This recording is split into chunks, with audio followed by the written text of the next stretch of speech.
I wasn't planning to stop by Emily's house that day. I had just finished a long shift at the clinic. My feet were sore, my back ached, and all I wanted was a hot shower and a nap. But as I turned the corner toward home, I passed her street, and something just told me to stop. Maybe it was Sister's intuition, maybe it was curiosity, or maybe it was that little voice inside me that had been whispering for weeks. Something's wrong. Emily and I had always been close, or at least we used to be. Things changed after her divorce. She became more distant, more private. Still, I tried to check in on her when I could. That's what big sisters do. So, I turned the wheel and drove toward her house. But as I approached her gate, my heart dropped. Ryan's car was parked right outside. At first, I blinked, thinking maybe I was seeing things. But no. There it was. His license plate, his bumper sticker, his work badge still dangling from the rearview mirror. Why would Ryan be here? He told me he had a client meeting on the other side of town. In fact, he'd called me just an hour earlier to say he was swamped and wouldn't be home until late. But there was his car, right at my sister's house. My stomach twisted into a knot. I parked a few houses down and stepped out of my car, moving slowly, carefully. I told myself maybe he was just dropping something off. Maybe he was helping her fix something.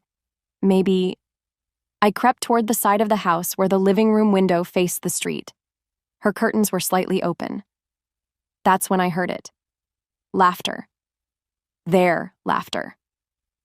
I froze, crouched under the window, afraid to even breathe too loudly.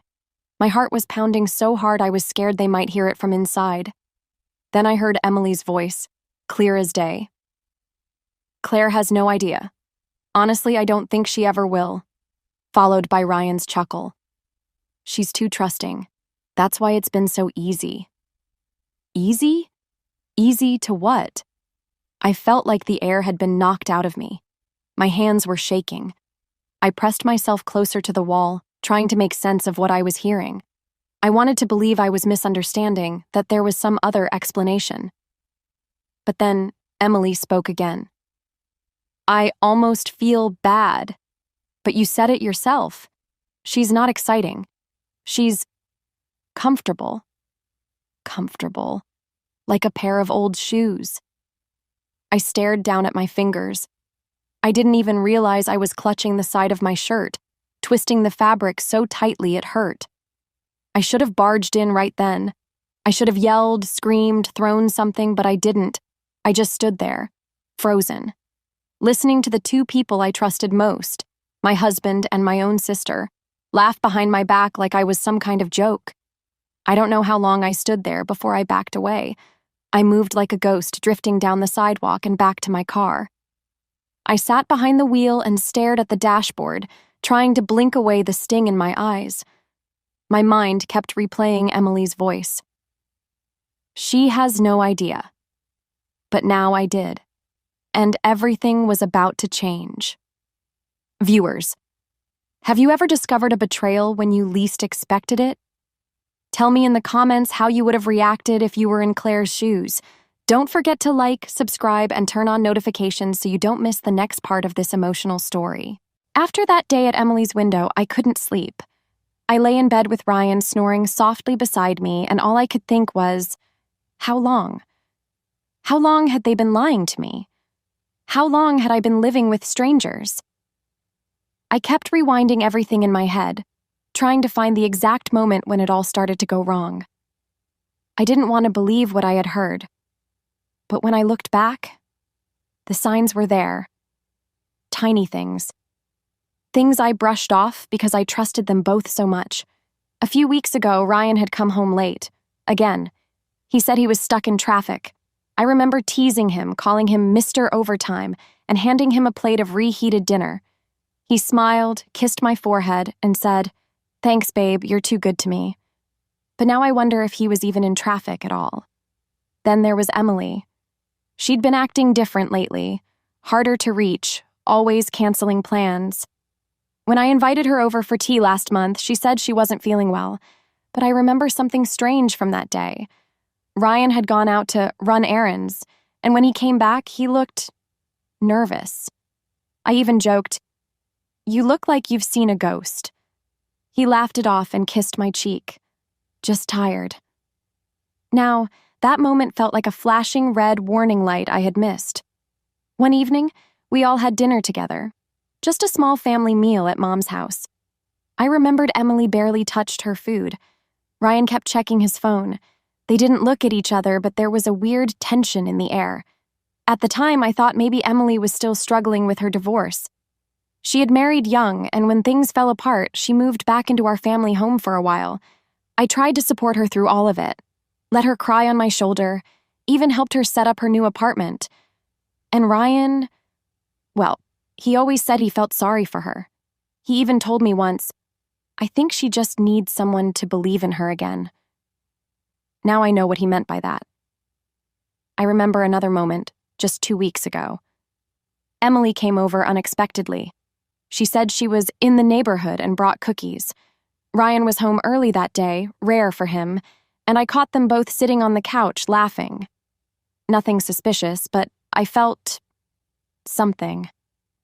It passed so quickly I told myself I was being paranoid. I had no reason not to trust them.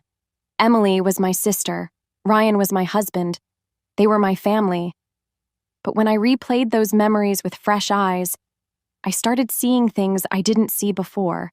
The awkward glances, the long pauses, the quiet moments when I walked into the room and they suddenly went silent. How did I miss it? Was I really that blind? No, I wasn't blind. I was loyal. I believed in them. And they used that against me. I sat on the edge of the bed that night, watching Ryan sleep like everything was fine. His mouth was slightly open, his arms stretched across my pillow. I wanted to scream. I wanted to cry. I wanted to shake him awake and shout, "How could you?" But I didn't. I just sat there, thinking about all the things I gave. The dinners, the back rubs, the late-night talks when he said he was overwhelmed at work. I remembered comforting Emily through her tears when her marriage fell apart. I had held her hand and told her things would get better. And the whole time, they were doing this to me. I wasn't angry. Not yet. I was just empty. Like someone had scooped everything out of me and left only the shell. I thought I knew them, but I didn't know them at all. I could have stormed in that day. I could have kicked the door open, shouted their names, made a scene so loud the neighbors would have called the police. I could have exposed them right there and then. But I didn't. Instead, I walked away. Not because I was weak, but because I needed time to think. The kind of betrayal I heard through that window doesn't just break your heart, it shatters your sense of reality. You don't know where to put your pain. You don't know what's real anymore. All I knew was that I couldn't face them yet. I needed answers. Real ones. Not lies wrapped in sweet voices. I drove around the city for hours that night. No music, no destination. Just the hum of the engine and the sound of my thoughts pounding in my head. By the time I got home, it was almost midnight. Ryan was already in bed. I stood in the hallway, looking at the back of his head as he lay sleeping. It was strange how normal everything looked, like nothing had changed. But everything had changed. The next morning, I got up early. I made coffee, smiled at Ryan, and asked him how his meeting had gone. He looked me straight in the eyes and said it was boring. "Just the usual reports and numbers," he said. Liar. I wanted to scream, but I didn't. I smiled, handed him his travel mug, and kissed his cheek. My lips didn't even feel like they belonged to me anymore. That was the day I decided I needed proof. Not just what I heard at the window, real evidence. I had to know how long it had been going on, how deep it went, what kind of lies they were telling behind my back. So I started watching. Not in an obvious way. I played it cool. I became someone else. Someone silent, observant, patient. When Ryan left his phone on the nightstand one evening to take a shower, I picked it up and quickly took photos of some of his messages. Most were innocent, some were work-related. But one thread caught my eye. It was under a nickname I didn't recognize, ER. The messages were mostly deleted, but one was still there. She'll never see it coming. I almost feel guilty. Almost, the reply read. I didn't need to guess who ER was. That same week, I followed Emily one evening after she told Mom she was running errands. I stayed 2 cars behind. She didn't see me. She drove to a little motel on the edge of town and went inside. 10 minutes later, Ryan's car pulled up.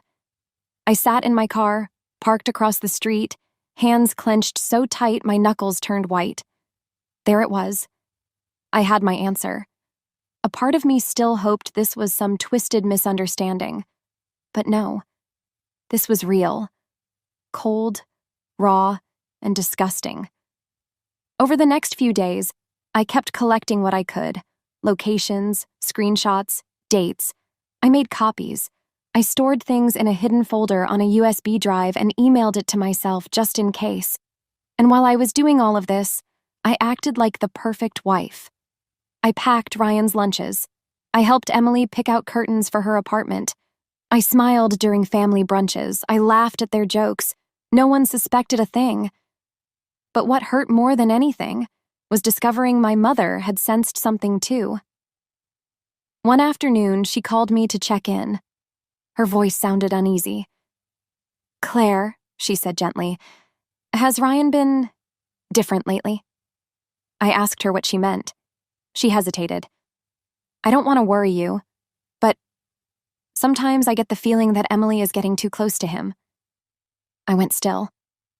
Why would you think that? I asked. She didn't have a clear answer. Just a feeling. A mother's instinct, she said. But she hadn't told me before. She had kept it to herself. I hung up the phone, walked to the bathroom, locked the door, and cried harder than I've ever cried in my life. Not because I was sad, but because I felt stupid. Stupid for trusting them, for loving them, for not seeing it sooner. Still, I didn't confront anyone. Not yet. Because I wasn't just going to get mad, I was going to get smart. They thought I'd never find out. They thought I'd keep smiling, keep cooking dinner, keep playing the loving wife and devoted sister. No questions asked. They thought I was weak. But they didn't know me at all. After everything I had uncovered, I knew one thing for sure. If I wanted to get out of this mess with my dignity and peace intact, I couldn't act out of rage. I had to be smart, calm, quiet. I had to make every move count. So, I didn't yell. I didn't cry in front of them. I kept playing the part. At home, I folded Ryan's laundry, made his favorite meals, even laughed at his tired little jokes. He didn't notice the way I watched him, the way my eyes followed every move, memorizing his routine. He had no idea I was already several steps ahead. Behind the scenes, I began preparing for the storm. The first thing I did was meet with a lawyer. A quiet, serious woman named Jenna, who listened without interrupting as I laid everything out. The affair, the motel visits, the text messages, the betrayal. She nodded slowly and said, Claire, you've got more control here than you realize. And she was right. Together, we made a plan. I started separating myself financially from Ryan, quietly. I removed my name from the joint savings account we rarely used, moved my paychecks to a new personal account, and updated the deed on a small rental property my father had left me years ago, one Ryan didn't even know was in my name. I had spent so many years taking care of Ryan and Emily, making sure they were okay. Now, I was taking care of myself. But it wasn't just about the money. It was about control. It was about finally owning the fact that I deserved better. One day, as I walked into the kitchen, Ryan looked up from his laptop and said, Hey babe, I was thinking, maybe we should invite Emily over this weekend. You know, cheer her up. Cheer her up? I smiled. Sure, that sounds nice. He had no idea I had already seen the texts he deleted. No idea I had tracked his car to that motel twice last week. No idea that I had enough evidence to break him in court, and still I wasn't ready. Not yet. I wasn't done watching them squirm in my silence. Then, a few days later, I found out something that knocked the breath out of me. Emily was pregnant. I heard it through Mom. She called, full of cautious excitement, saying, "Emily didn't want to tell anyone yet, but she's expecting." I dropped the dish I was washing. It shattered against the sink. Pregnant? With Ryan's child? I didn't need a paternity test to know. My sister hadn't dated anyone else in over a year. I had followed her, watched her, gathered every detail of her life for the past several weeks. There was no one else. I sat on the edge of my bed that night, staring out the window. I thought of all the times I'd dreamed of having a family of my own. Ryan always said, one day, that we were too busy now, that it wasn't the right time. I believed him. I waited. I tried to understand. But now I saw the truth. He hadn't wanted a family with me. He had wanted her. Or maybe he didn't want anything at all. Just the thrill of the lie.